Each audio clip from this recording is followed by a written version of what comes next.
Good morning.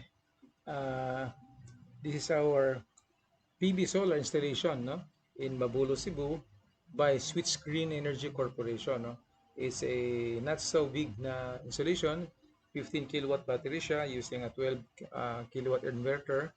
Kanya 20 panels na siya, but 650 watts per panel, no. So dako ni siya og harvest. Okay, so nag-set up ta sa mga panels and then put up railings on here. We're installing also the cabinets, no, sa mga panels diha para amo pong gi-align, no, using our laser technology. Okay, para nindot po sa tanaw, no.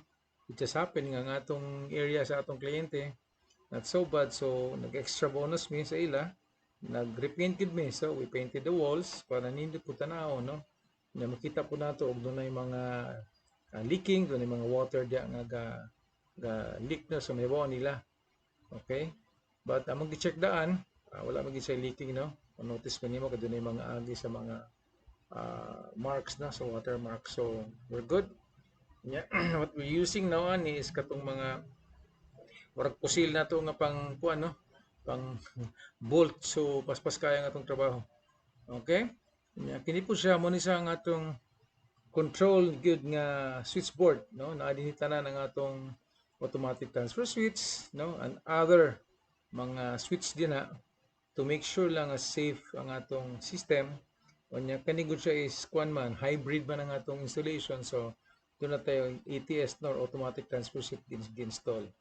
Okay, so this one is katong nag-checking na ta, na-test ta actually kung ga-work ba siya. Okay, kay nahuman na mag-install dito sa taas, na-connect na nato ang katong mga wirings niya sa solar panels. So, mo test na nag-testing nami, no? Unsay yang power, no? Etc. Among other things, no? Ang mga parameters. Okay, so the settings ta, bita na po nato kung okay ba siya. In fact, ani, na problema may kay ang sa DE, ang ilang instruction dito sa manual nga doon na may number 5 and 6, ang wirings nato sa 5 and 6 dapat atong i-follow only to find out nga bali gid siya, no, silang nabali among i-follow ang instructions, so dili mo ang direction sa flow sa kuryente, so we have to switch the wirings, no, so we good na okay na siya. Okay, so that's it. Ani actual ginaton ni siya, no, at least ma-appreciate ninyo. If you notice our work, particularly sa mga among workmanship, no, even ang katong mga kanang cables gamit, ang katong mga flexible hose gamit, we don't use ang katong mga orange mga flexible hose, no, kay mo brittle man siya after some period of time, no, madaot siya. So if you notice kana among mga flexible hose diya kung gisa liquid, no, liquid metal ating ipanggamit para nindot kay siya, no. Unya nag-clean pud mi mismo sa kuan solar panel, no, after nag-install kay na may mga hand marks gud siya. So kung dunay mga hand marks mismo, dali ra siya mopilit og abog. So i-wash gid nato so walay mga hand marks so that dili mo pilit ang abog, no. Wa po ang flow sa water, walay abog mo pilit. Okay. That's it, no. Ang atong main ginatong sa installation si Master Engineer, Electrical Engineer, Oscar Mistola.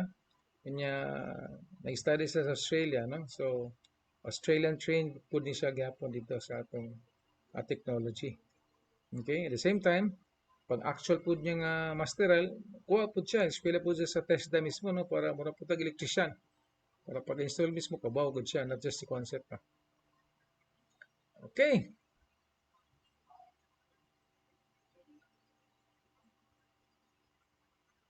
Kani siya, part of the testing na nato, no? So, off-on ta. Ayan, ito yung mga sensors nato. Okay, working sensors.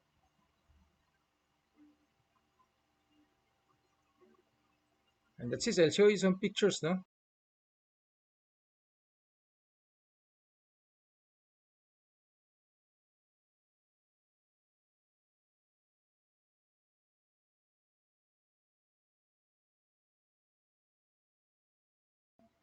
you can contact us at our website or you can call me at this number.